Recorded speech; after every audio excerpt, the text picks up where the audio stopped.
Now, I want to talk about hosting dinner parties at home. And the reason is because my next guest, Simon Bailey, is very, very good at this. So good, in fact, he has made a TV show about it. It is called Toast the Host. It's coming out in June.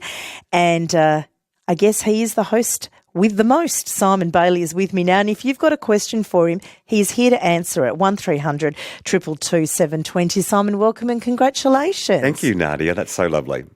Now, you have some valuable tips for us, and we'll get through those in a moment. But why do you think people find entertaining at home so hard?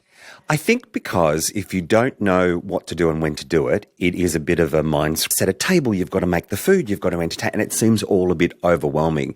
And so what I've injected into the show is breaking down a formal dinner party into bite-sized pieces so you know when to start, what you can do days in advance, what you can do the day before, how to flow everything so that you're not this frantic mess of anxiety when people come over and stressing about what you're serving. And do people always seem to think that it has to be fancy and so can often be doing something they're not used to doing? And that is a very important rule, is you never make anything at a dinner party that you haven't already tried and tested on the people that love you the most. So I think all the food that I cook in the show for the various occasions, because there's 7 occasions across the series, is all food that you can make in advance, simple, easy techniques, and food that everyone's made. You know, I do a roast chicken, for goodness sake. I'm not reinventing the wheel, but it's just easy food that people can feel really comfortable serving and knowing that it's going to turn out fine, or if it's a disaster, order a pizza.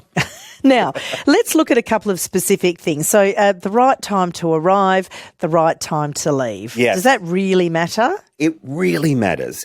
It matters to your host if you are early, because that is going to freak them out. And quite often people leave few things to the last minute, which stresses them out. So if you're invited to, say, 7 o'clock for dinner, it's nice if you show up at, 10 past or quarter past, just because it gives a little bit of breathing room for your host. But on the other flip side of that is don't be too late, because then you'll throw out their event planning altogether. So it's nice to sort of show up around the time that you're expected, but don't show up half an hour early. That's going to freak your host out. And if it's, say, 7 o'clock, is it okay to show up at, say, 10 past 7? Yeah, 10 past 7, quarter past 7. That's okay? An elegant time to arrive. Okay, just gives the host that extra 10 minutes. Yeah.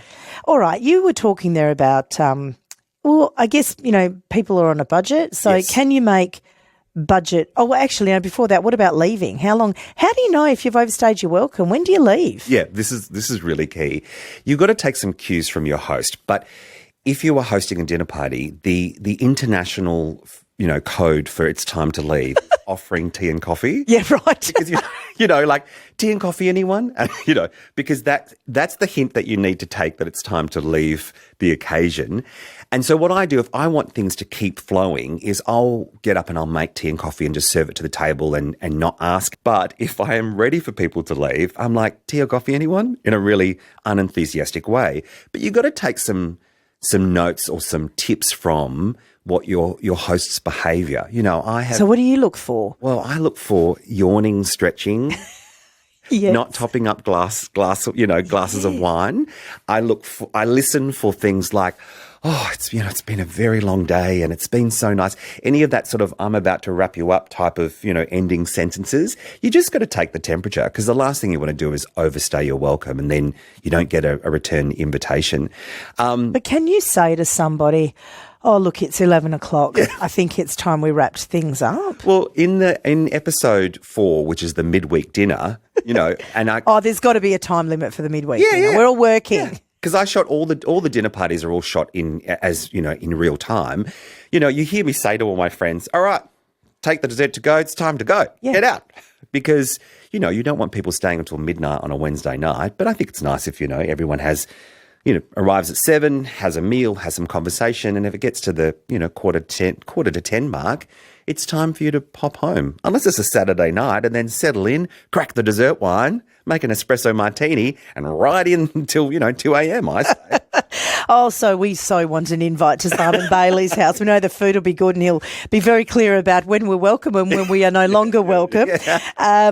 Now, budget food and how to make that just feel and maybe look a little bit more special? There's a little trick because I'm staying with friends at the moment, my friend Martine, and I made for Martine and her husband Pete one of my favourite things, which looks super fancy on the plate, but it's actually just simple ingredients. And it's Hargo prawn dumplings that you buy from the frozen section of the supermarket that costed between, $8 and $14. Yeah. And roasted pumpkin that you puree with red curry paste.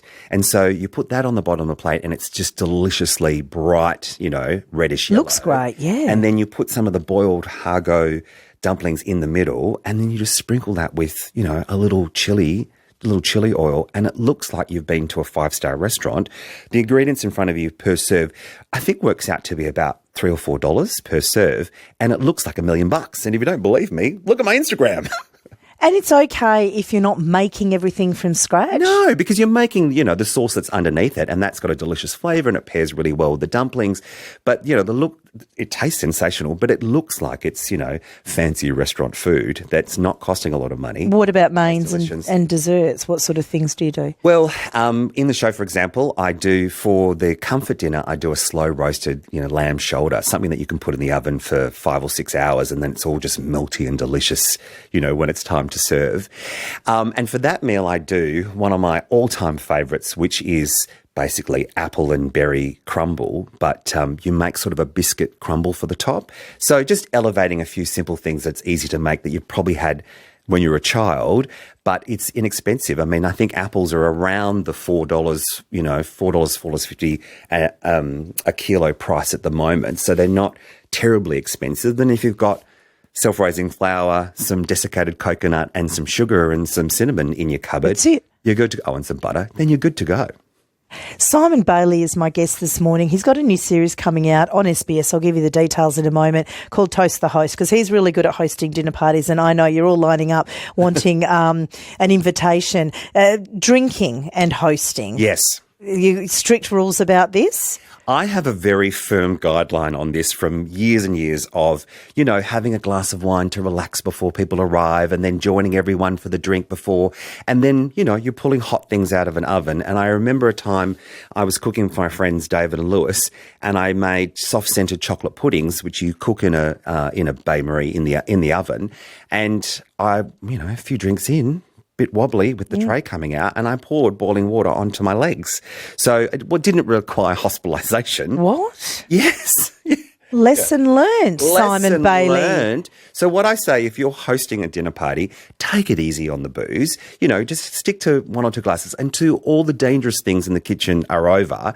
And so these days I serve cold desserts so I can rush to that third glass of wine. Yeah. Then sit down, relax, have the conversation. That's a great one, cold desserts. Yes. And so then you no more cooking after main meal. Absolutely. Have it pre-prepared. So what do you have? I suppose you have some sort of like hazelnut parfait or something like that. No, I don't have time for that. What do you do? I do simple things like Eton mess is one of the best things. Yeah. All you have to do is crumble it and put it in. You can buy meringue, right? You can buy the meringue, you can whip some cream, and it's easily assembled, and you can always do it before people arrive.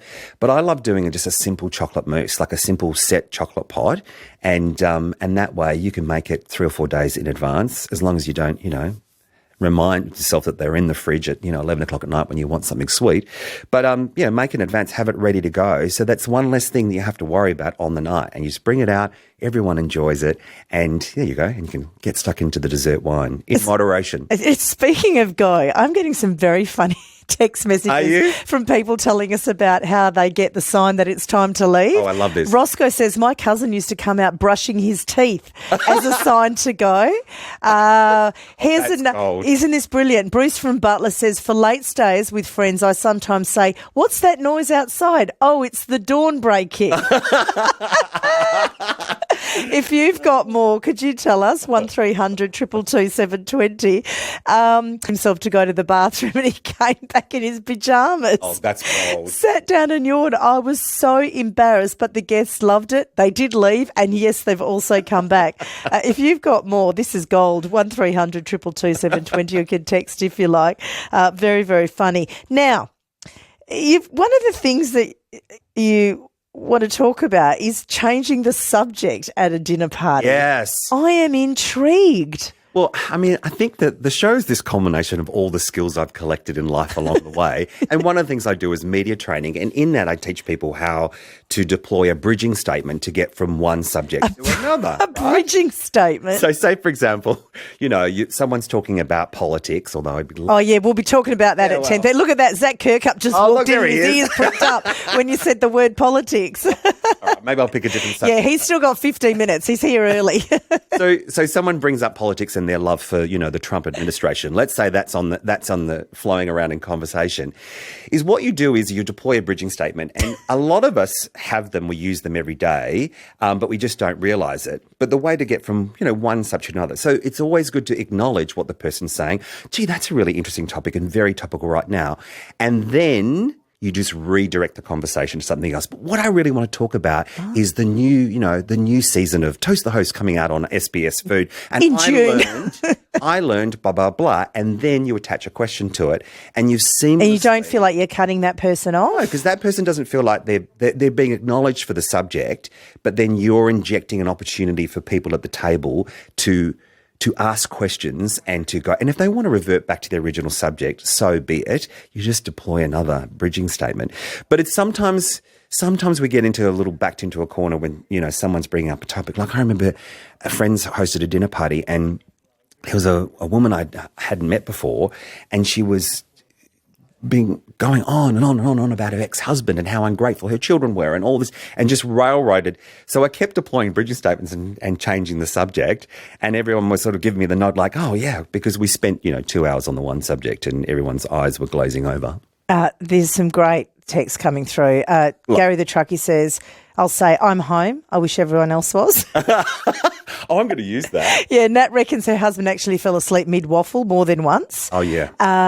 This is a good little piece of advice from Kathleen. She goes, experience has taught me to limit my guests to 2 cocktails each. Oh, yeah. Otherwise, sometimes I don't make it to the beautifully set table for the meal. That's very true. And Jenny in Bustleton, another cracker, we should go to bed, dear. These people might want to go home. Yeah.